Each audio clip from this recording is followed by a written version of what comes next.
গত ২৪ ঘন্টায় বিশ্ব রাজনীতির পুরো মানচিত্রটাই বদলে গেছে। মধ্যপ্রাচ্যে যে ভঙ্গুর যুদ্ধবিরতি আশা দেখা গিয়েছিল তা পুরোপুরি ভেস্তে গেছে। ইরানের ভেতরে মার্কিন যুক্তরাষ্ট্র ভয়াবহ সামরিক হামলা চালিয়েছে, যার ফলে ইরানও পাল্টা আঘাত করেছে এবং বিশ্ববাজারে জ্বালানি তেলের দাম হু হু করে বাড়তে শুরু করেছে। অন্যদিকে তুরস্কের অ্যাঙ্কারায় ন্যাটো নেতারা এক চরম ভূ রাজনৈতিক উত্তেজনার মধ্যে বৈঠকে বসেছেন, যেখানে $100 কোটি একটি নতুন ডিফেন্স ব্যাংক বা প্রতিরক্ষা ব্যাংক গঠনের প্রস্তাব পাশ হয়েছে। আজকের এই বড় ঘটনাগুলো আপনার পকেট, বৈশ্বিক নিরাপত্তা এবং আন্তর্জাতিক রাজনীতির ভবিষ্যৎ কি বদলে দেবে তা যদি সহজ ভাষায় জানতে চান, তবে আপনি একদম ঠিক ভিডিওতে ক্লিক করেছেন। ভিডিওটি শেষ পর্যন্ত দেখুন, আর আমাদের চ্যানেলে নতুন হলে অবশ্যই সাবস্ক্রাইব করে রাখবেন। আজকের সবচেয়ে বড় খবরটি আসছে মধ্যপ্রাচ্য থেকে। গত 17 জুন যে অন্তর্বর্তীকালীন যুদ্ধবিরতি চুক্তি হয়েছিল তা পুরোপুরি ভেঙে পড়েছে। ইউএস সেন্ট্রাল কমান্ড নিশ্চিত করেছেন যে তারা ইরানের ভেতরে 80টিরও বেশি কৌশলগত সামরিক ঘাঁটিতে নিখুঁত এবং ভয়াবহ বিমান হামলা চালিয়েছে। ওয়াশিংটনের দাবি, চলতি সপ্তাহের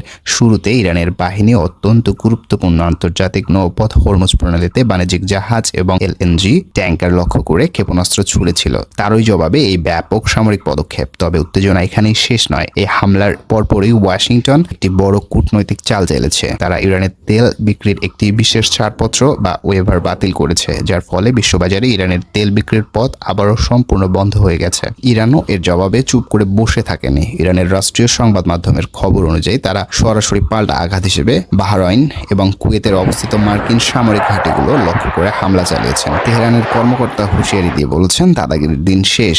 অন্যদিকে মার্কিন যুক্তরাষ্ট্র সাপ জানিয়ে দিয়েছেন আন্তর্জাতিক নৌপথ সুরক্ষিত রাখতে তারা যে কোনো পর্যায় পর্যন্ত যেতে প্রস্তুত। এই যুদ্ধের ধাক্কা সরাসরি লেগেছে বিশ্ব অর্থনীতিতে। ব্রেন্ট ক্রুড অয়েল বা অপরিশোধিত তেলের দাম তাৎক্ষণিকভাবে 2% বেশি বেড়ে গিয়ে প্রতি ব্যারেল প্রায় $76 ঠেকেছে। বাজার বিশ্লেষকরা সতর্ক করেছেন, পারস্য উপসাগরের এই নৌপথ যদি এভাবে অশান্ত থাকে তবে খুব শীঘ্রই সারা বিশ্বের সাধারণ মানুষকে পেট্রোল ডিজেলের জন্য চড়া মূল্য দিতে হবে। মধ্যপ্রাচ্যে যখন যুদ্ধের আগুন জ্বলছে, ঠিক তখনই পশ্চিমা বিশ্বের নেতারা তুরস্কের আঙ্কারায় একটি অত্যন্ত গুরুত্বপূর্ণ ন্যাটো সম্মেলনে সমবেত হয়েছেন। সম্মেলনের ভেতরের পরিবেশ বেশ উত্তপ্ত। ইউক্রেনকে কতদিন সামরিক সহায়তা দেওয়া হবে তা নিয়ে ইউরোপের দেশগুলোর উপর যেমন চাপ রয়েছে, ঠিক তেমনি ডোনাল্ড ট্রাম্পের পক্ষ থেকে ইউরোপের প্রতিরক্ষা বাজেট বাড়ানো এবং পারস্য উপসাগরের নৌ সহযোগিতা নিয়ে এক ধরনের চাপ তৈরি করা হচ্ছে। তবে এই সমস্ত আলোচনার মাঝে ন্যাটো সম্মেলন থেকে একটি বিশাল আর্থিক ও সামরিক বোমা ফাটানো হয়েছে। কানাডার নেতৃত্বে 9টি দেশ মিলে সম্পূর্ণ নতুন একটি বৈশ্বিক প্রতিরক্ষা উদ্যোগের ঘোষণা দিয়েছেন। এর নাম দেওয়া হয়েছে defence security act resilience bank. Canadian প্রতিনিধিদের দেওয়া তথ্য অনুযায়ী এই বিশেষ ব্যাংকের প্রধান কার্যালয় হবে কানাডাতেই। এর মূল লক্ষ্য হল সহযোগী দেশগুলোর সামরিক ও অস্ত্র উৎপাদন শিল্পকে পুনরুজ্জীবিত করতে প্রায় $100 বিলিয়ন স্বল্প সুদে ঋণের ব্যবস্থা করে দেওয়া। অংশগ্রহণকারী দেশগুলো খুব শীঘ্রই তাদের নিজস্ব সংসদে এটি পাশ করবে এবং 2027 সালের মধ্যেই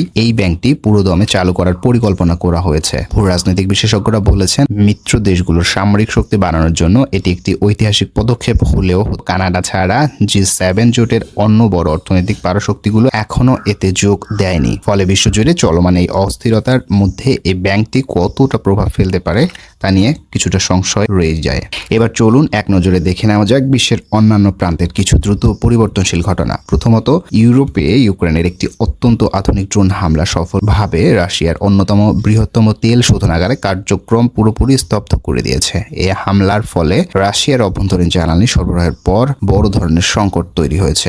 এদিকে গত সপ্তাহে ইউরোপের ধনী দেশে মেনুকাতে একটি হাই প্রোফাইল ফ্যামিলি বোমা হামলা বা পারমাণবিক বোমা হামলার ঘটনা ঘটেছে। সেই ঘটনায় প্রধান সন্দেহভাজন 39 বছর বয়সী ইউক্রেনীয় নারী আনাস্তাসিয়া বেরেজেভস্কা ইউক্রেনের গুলিবদ্ধ অবস্থায় মৃত উদ্ধার করেছেন। ইউক্রেনের প্রসিকিউটররা ইতিমধ্যে একজন গোয়েন্দা কর্মকর্তা এবং একজন প্রাক্তন আইন প্রয়োগকারী কর্মকর্তা গ্রেপ্তার করেছেন। অভিযোগ উঠেছে ক্রিপ্টোকারেন্সির মাধ্যমে টাকা লেনদেন করে এই হত্যাকাণ্ডগুলি ঘটানো হয়েছে। অন্যদিকে দক্ষিণ আমেরিকায় কলম্বিয়ার রাজনীতির চরম অচল অবস্থা তৈরি হয়েছে। দেশটিতে একটি পরিকল্পিত সামরিক অভ্যুত্থানের বা ক্রু এর চেষ্টায় অভিযোগ ওঠার পর পুরো রাজনৈতিক প্রক্রিয়া থমকে গেছে। এরই মধ্যে প্রতিবেশী দেশ ভেনেজুয়েলা মারাত্মক জোড়া ভূমিকম্পে ক্ষয়ক্ষতি কাটিয়ে উঠতে হিমশিম খাচ্ছে। সরকারের ধীরগতির ত্রাণের কারণে সেখানে হাজার হাজার গৃহহীন মানুষ ক্ষোভে ফুঁসে উঠছে। মধ্যপ্রাচ্যের বিমান হামলা থেকে শুরু করে পশ্চিমা বিশ্বের $100 বিলিয়ন নতুন ডিফেন্স ব্যাংক, বিশ্বের এই ঘটনাগুলো কিন্তু বিচ্ছিন্ন নয়। এগুলো সরাসরি আমাদের অর্থনীতি, প্রযুক্তি এবং আন্তর্জাতিক নিরাপত্তার সাথে জড়িত। ভিডিওটি ভালো লাগলে অবশ্যই একটা লাইক দেবেন এবং কমেন্ট করে জানাতে ভুলবেন না। আপনার মূল্যবান মন্তব্য আমাদের ভিডিও বানাতে অনেক সাহায্য করে। চ্যানেলে নতুন হলে অবশ্যই সাবস্ক্রাইব করবেন এবং পাশে থাকা বেল আইকনটি বাজিয়ে দেবেন।